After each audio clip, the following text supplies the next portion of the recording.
רק נקום, לא ניפול, נשחרר את הכל ונצעק כולם בקול גדול.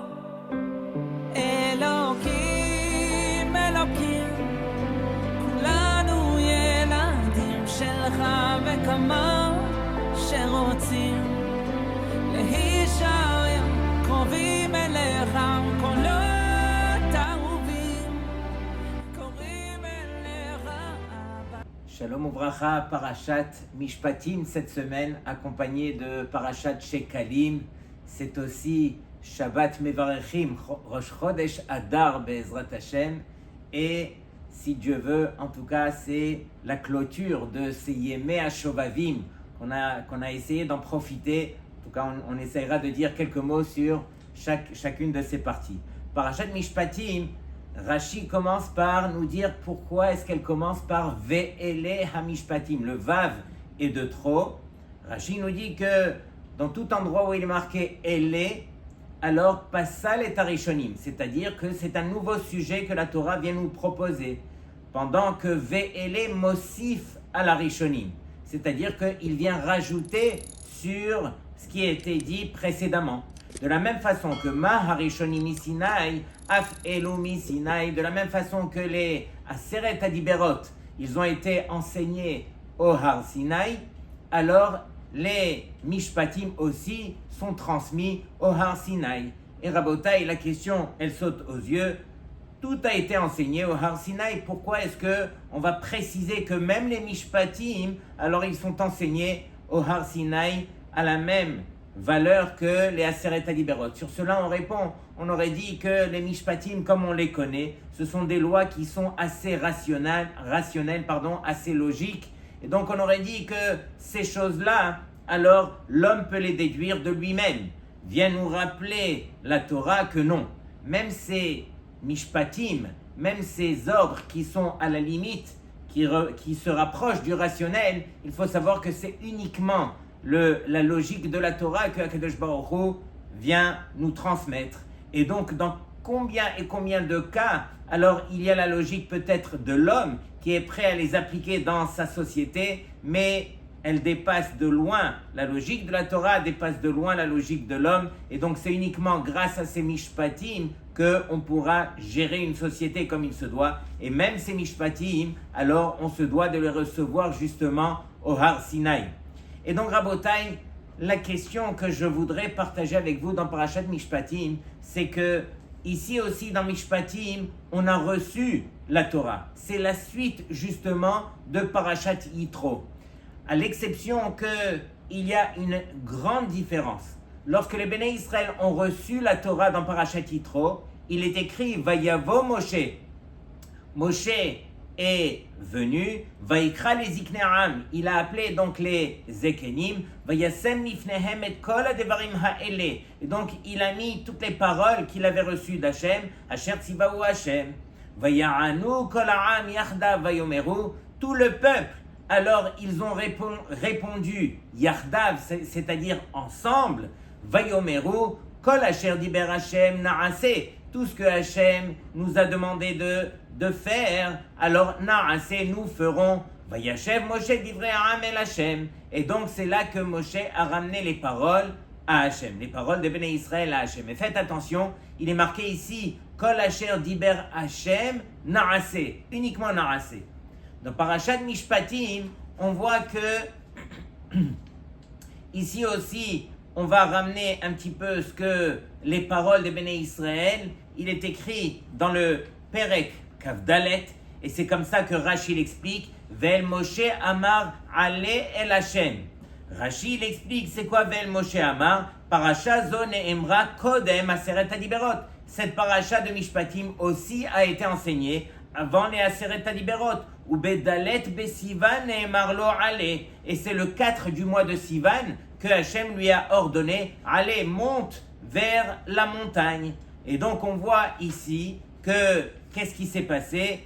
Vaikach Moshe Chatzi Hadam Vayasem Ba'aganot. Moshe, lui, il a pris une partie du sang pour emmener sur le Misbeach, Vachatzi Adam Zarak à la Misbeach, et l'autre moitié sur le Misbeach quand il a offert le Korban.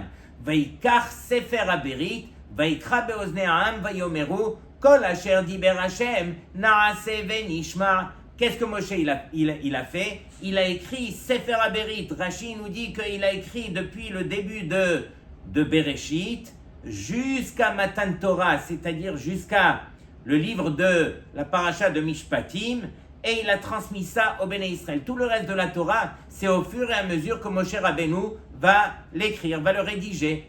Mais regardez bien quelle était la réponse des Béné Israël. Vayomeru kol asher diber Hashem naaseh venishma. Et donc c'est ici dans Parashat Mishpatim où Behemet les Béné Israël, ils ont dévoilé le secret qui appartenait jusque-là aux anges. Comme la Gemara dans Masechet Shabbat Pechet, la Gemara elle ramène les paroles de Amar Rabbi Elazar. Besha'a sheikdimu Israël naaseh lishma. Les Nishma, au moment où les Béné Israël, ils ont devancé le Naaseh du Nishma, parce que normalement, on aurait dû comprendre, et après, on aurait dû faire. Ici, les Béné Israël, ils ont dit non, Naaseh, et ensuite, Venishma. Yatzta Batkol, il y a une voix céleste qui est sortie du ciel, Ve'amra lahen, et qui leur a dit, Migila le banai razze, qui c'est qui a dévoilé à mes enfants ce secret, Shemal ache asharet mishtam shimbo, que c'est uniquement les anges qui utilisent ce secret. D'où est-ce qu'on voit cela? Comme il est écrit dans le Tehilim, Barechu Hashem Malachav, Gibore Koach Ose Devaro. Il est marqué que les anges, alors, Ose Devaro, d'abord ils font la parole d'Hachem, Lishmoa Bekol Devaro, et ensuite ils écoutent la voix d'Hachem. Beresha, la Gemara a dit au début, alors les anges ont dit Ose.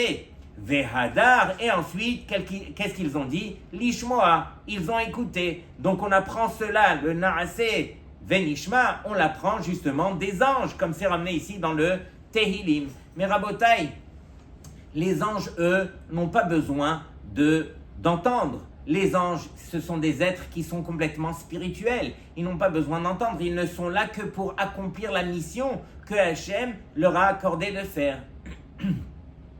Et donc, que veut dire l'ishmoa bekol devaro? Que veut dire pour les anges que d'entendre la parole d'Hachem? Arrête les anges, aussitôt qu'on leur a transmis la mission, alors en même temps ils ont entendu et en même temps ils ont accompli. Pour eux, il n'y a pas de différence. Mais pour nous, de dire naaseh venishma, c'est-à-dire qu'on va faire et ensuite on va comprendre, alors c'est un certain niveau. Et donc la question revient, selon Rashi qui explique dans Parashat Mishpatim, que ça a été enseigné, c'est-à-dire ce Naaseh Venishma des Béné Israël a été enseigné justement après les Aseret Hadiberot, comme c'est écrit ici, avant les Aseret Hadiberot. Alors, pourquoi est-ce que la Torah, elle a séparé justement les deux parachiotes, où dans la première, dans Parashat Yitro, il est marqué uniquement Naaseh, et dans la Parashat Mishpatim, il est marqué Naaseh Venishma. Et donc, si on remarque bien ici, alors, Vaikach Moshe et Adam vaizrok al ha'am vayomer, hine dam haberit asher karat Hashem imachem. C'est-à-dire que, ici, dans Parashat Mishpatim, les Béné Israël ont monté d'un degré, d'un niveau, ils ont signé quelque part un bérit, une alliance avec Hashem, où ils étaient prêts justement, pas juste à écouter, à suivre, mais ils étaient prêts à le faire avant même d'avoir compris. C'est-à-dire que les Béné Israël, ils sont venus aux yeux de tous les peuples. Lorsque cette Torah a été présentée aux Béné Esav, aux Béné Ishmaël, à tous les peuples, tout le monde a trouvé ce qu'il y avait de difficile dans cette Torah, ils ont fini par le refuser. Les Béné Israël, eux, au contraire, ils ont voulu signer cette alliance de faire avant même d'avoir compris, pour montrer combien on est prêt justement à arriver devant Akadosh Baruch Hu. Donc ça, c'est selon le Pérouche de Rashi, qui nous dit encore une fois que toute cette paracha a été enseignée, comme on l'a dit, alors avant les Aseret Hadiberot. Lorsque on fait référence à Parashat Shekalim, Rabotai, il faut savoir que la Mishnah dans Masechet Shekalim, la première Mishnah, elle nous dit Berishon Be'adar, le premier du mois de Hadar, Machrizin à la Shekalim. Alors on annonçait justement la collecte des Shekalim, c'est-à-dire qu'à l'époque du Beth Amikdash, chaque juif, alors, il devait emmener un Chatsi Shekel, une fois dans l'année pour financer tous les korbanot qui étaient les korbanot sibour, les korbanot communautaires. On sait que tous les jours au Beth Amikdash, les Kohanim devaient offrir un korban le matin et un korban ben ha'arbaïm l'après-midi, justement pour tout le Am Israël. Et pour financer justement ces korbanot, alors les Béné Israël devaient emmener un chatzi shekel. La vérité, on n'aime pas donner un chatzi shekel, on veut donner un shekel, on veut donner 1 euro, on veut donner une pièce complète. Mais la Torah vient nous rappeler que non, Rabotai. Alors on ne pourra être complet que grâce à notre prochain. Si moi je donne un demi-shekel, je me rappelle que c'est grâce à mon prochain, lorsque je me lie à mon prochain, que j'arriverai à un shekel. À la limite de ce qu'on apprend aussi dans les Aseret, dans les tables de la loi, dans les Aseret Adiberot, on sait que du côté droit, alors ce sont toutes les mitzvot qui sont Ben Adam, la Makom, envers Hachem. Et toutes les mitzvot qui sont Ben Adam la Havero, c'est du côté gauche. Si vous remarquez bien, en tout, du côté droit, il y a 533 lettres, pendant que dans le côté gauche, il y en a 87 uniquement. En tout, ça fait 620, ça représente les 613 mitzvot, plus les 7 mitzvot midérabanan. Mais pourquoi est-ce qu'il y a une telle différence? Alors, Akadosh Baruch Hu, lui, il a voulu jouer de manière équitable. C'est-à-dire, les 533 lettres, il les a serrées pour qu'elles puissent rentrer dans les premières tables. Et dans la deuxième partie, il a agrandi les 87 lettres. Et pourquoi? Justement pour montrer un petit peu ce qu'il y a d'important pour Hachem. Je vais agrandir le côté Ben Adam la Havero pour vous faire prendre conscience encore une fois que le plus important, c'est de vous rapprocher de votre prochain. Celui qui veut se rapprocher d'Hachem, d'abord, il commence par son prochain. Donc, je ferme la parenthèse. Et donc, aujourd'hui, même si on n'a pas le Beth Amikdash, alors le souvenir reste obligatoire. Et donc, c'est la raison pour laquelle on va lire une haftara spéciale ce Shabbat. Et bien sûr, on a l'habitude de donner Zecher le Mahatzit HaShekel. On le donne juste avant Purim. Là, la Torah nous dit Zeitenu, et elle a montré à Moshe Rabbeinu le Mahatzit HaShekel. Et il faut se rappeler que personne n'est entier alors lorsqu'il est seul. Lorsqu'on se complète à deux, alors c'est là qu'on devient complet. C'est marqué Ve'ha'ashir lo yarbe, le riche ne pourra pas donner plus et le pauvre ne pourra pas donner moins. Il y a une égalité absolue devant Hachem. Et donc l'unité du clan d'Israël, c'est la condition justement pour pouvoir amener les korbanot sibour.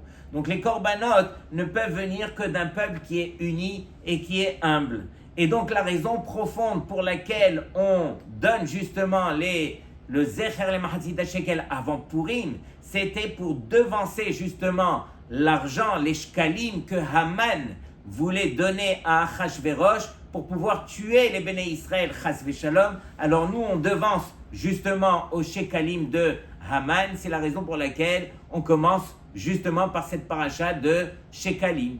Et donc, sans le Beth Amikdash, ce que chacun doit retenir, c'est que chaque juif, il doit donner sa part. Même si elle est petite, elle est indispensable. Le pauvre ne pourra pas dire « alors, je n'ai rien et donc finalement, à quoi ça va servir ?» parce que ta part est indispensable. Le riche ne pourra pas dire « mais j'aimerais donner plus » parce qu'on t'a demandé de donner, c'est ce qu'il fallait donner. Et donc la force d'Israël, c'est l'unité et la responsabilité qu'il y a au niveau de la collectivité.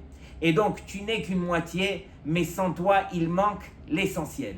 Et donc, Rabotai, c'est un petit peu l'idée derrière Parashat Shekalim de ce Shabbat encore une fois.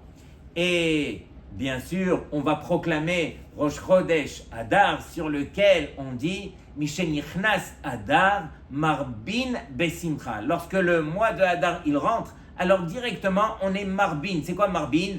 Alors on multiplie la Simcha. Rabotai, dans toute la Torah, on a l'habitude d'aller Behadraga. C'est quoi Behadraga? On va doucement, on va progressivement. Or ici, on nous enseigne, mais non, dès que rentre le mois de Hadar, directement tu es au summum de la Simcha.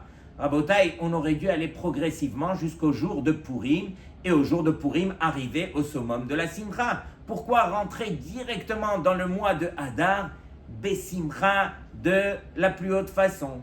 Et donc retenez bien, Rabotai. D'après les kochot ha-nefesh, d'après les qualités d'âme que Akadosh Baruch Hu, il a inclus à l'intérieur de nous, alors il faut savoir que la simcha, elle peut justement jaillir à l'intérieur de l'homme de façon directe. Lorsque, par exemple, on n'a pas vu quelqu'un qui nous est très cher depuis plus de 30 jours, et que dès qu'on le voit, on éprouve de la simcha, on a même une bracha à faire, et donc ça c'est la simcha qui peut monter direct. Imaginez, Rabotai, quelqu'un vient taper à notre porte, c'est un homme qui est âgé, qui est dans le besoin et qui vient nous dire, s'il vous plaît, aidez-moi. Alors bien sûr, on va ouvrir la porte, on va comprendre la situation, on va le faire rentrer, on va essayer de lui apporter ce qu'on peut, et justement pour l'aider. Mais imaginez maintenant que cet homme qui est à la porte, c'est nul autre que le Chafetz Chaim, nul autre que Rabbi Shimon Bar Yochai. Comment est-ce qu'on va l'accueillir, Rabotai? Alors on sera là pour mettre le tapis rouge, pour le faire entrer, pour lui supplier, s'il vous plaît, rentrez, venez prendre quelque chose et on va lui servir ce qu'on a de meilleur, etc. Et donc, Rabotai, dans ce mois de Hadar, qui c'est qui vient taper à notre porte? C'est nul autre que Boré Olam, Akadosh Baruch Hu, Hashem Yitbarach. Et donc, Hashem, il vient au travers des miracles qu'il nous a annoncés dans le mois de Hadar. Il y a une grande différence entre les miracles qu'on verra dans le mois de Nissan et ceux du mois de Hadar. En Nissan, qui c'est qui n'a pas reconnu Hashem Yitbarach? Lorsque on a reçu les Aseret Makot, lorsqu'on a traversé Kriyat Yamsouf, lorsqu'on a vu tous ces miracles, lorsqu'on a reçu la Torah, on a vu les voix, on a reçu les Aseret Adiberot, alors bien sûr ce sont des miracles qui sont en dehors de la nature et qui prouvent combien est-ce que Akadosh Baruch Hu, il est présent, mais on n'a pas le choix de l'accepter. Parce qu'on voit sa grandeur, on est obligé de baisser la tête. Mais à Purim, les miracles sont beaucoup plus cachés. Ils sont dans la nature.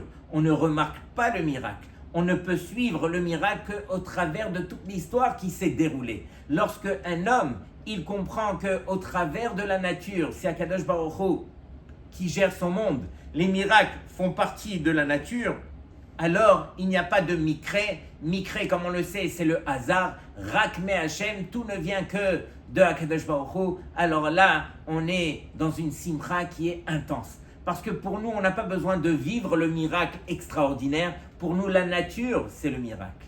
Cette semaine, lorsque j'ai dû prendre l'avion un jour, dans mon chemin du retour, j'ai rencontré un des hôtesses de l'air, un jeune garçon. Et on a commencé à discuter, je lui dis, quel âge tu as? Il me dit, j'ai 23 ans. Je lui dis, ah bon, alors à 23 ans, tu penses te marier? Il me dit, oui, mais je ne suis pas doeg, je ne suis pas soucieux de cela. Ah, je lui dis, ah bon, pourquoi? Il me dit, im ani doeg, Akadosh Baruch Hu lo doeg. Aval, im ani lo doeg, Akadosh Baruch Hu doeg.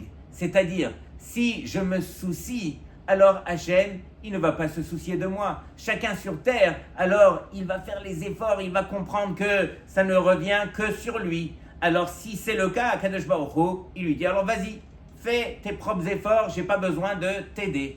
Mais si moi, je ne me soucie pas, combien Akadosh Baruch Hu va se soucier de moi? Et donc Rabotai, c'est un petit peu l'ambiance et la simcha qu'on devrait prendre sur soi justement pendant ces jours de Purim. Et donc je termine juste avec un très très beau chidouche du Al-Shir HaKadosh sur la paracha de cette semaine, puisqu'elle commence justement avec la mitzvah du Eved Ivri. Comme on le sait, alors ce Eved Ivri qui a été vendu parce qu'il a volé et n'avait pas de quoi rembourser son vol, donc on a dû le vendre et grâce à son travail, il va rembourser.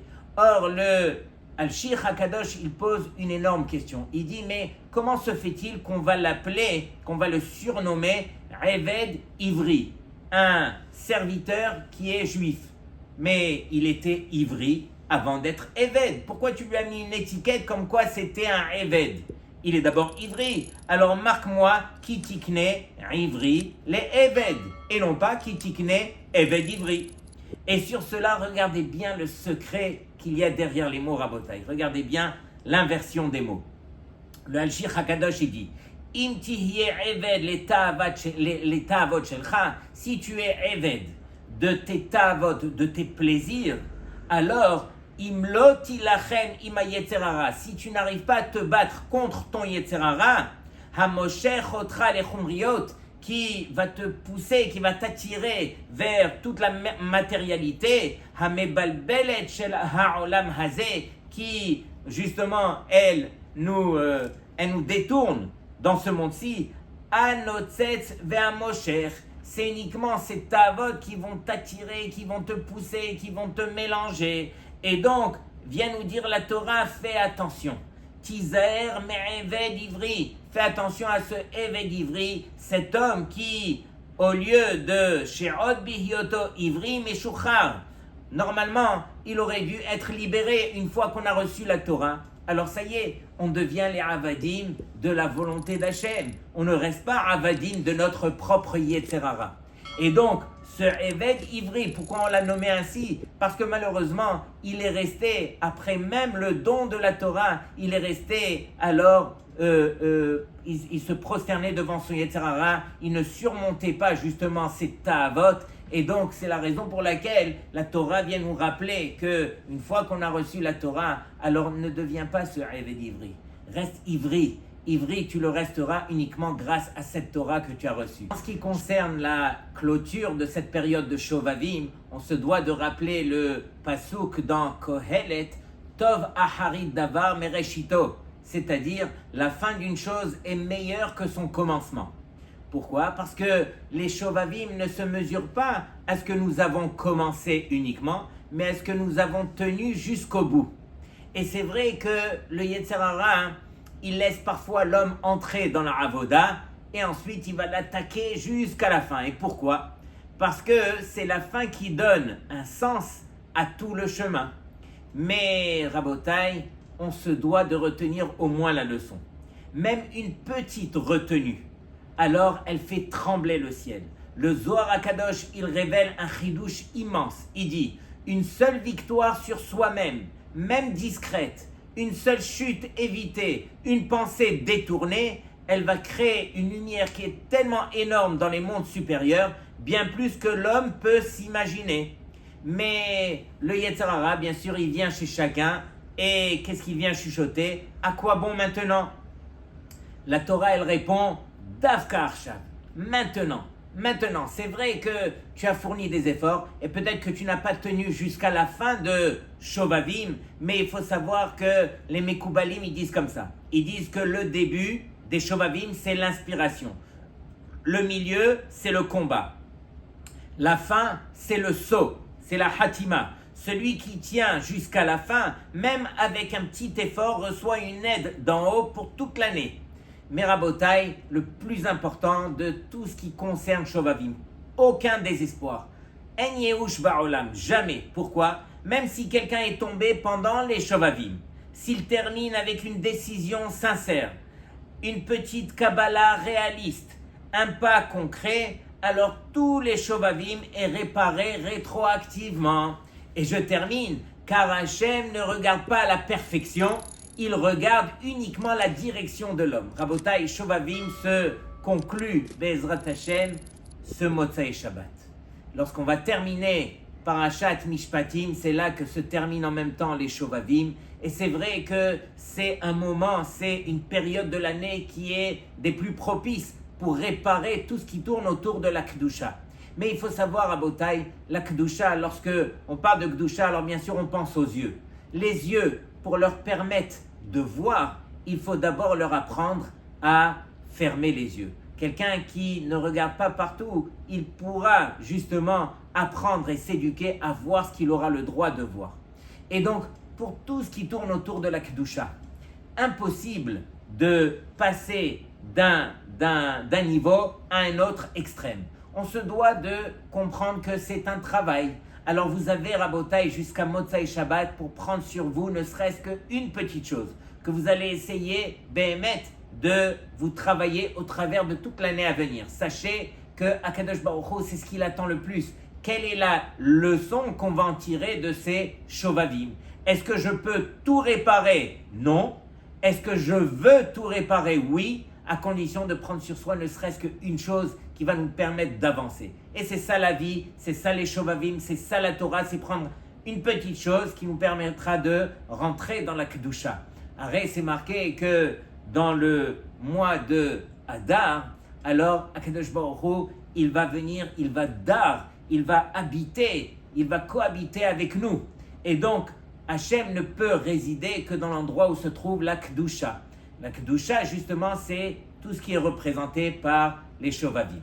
Shabbat Shalom Likulchem, Chodesh Tov Umvorach, et que des brachot chez vous si Dieu veut. ומפה רק נקום, לא ניפול, נשחרר את הכל ונצעק כולם בקול גדול. אלוקים, אלוקים, כולנו ילדים שלך וכמה שרוצים להישאר קרובים אליך, קולות אהובים קוראים אליך, אבא בוא תשוב, תסתכל עלינו, אבא בוא תשוב.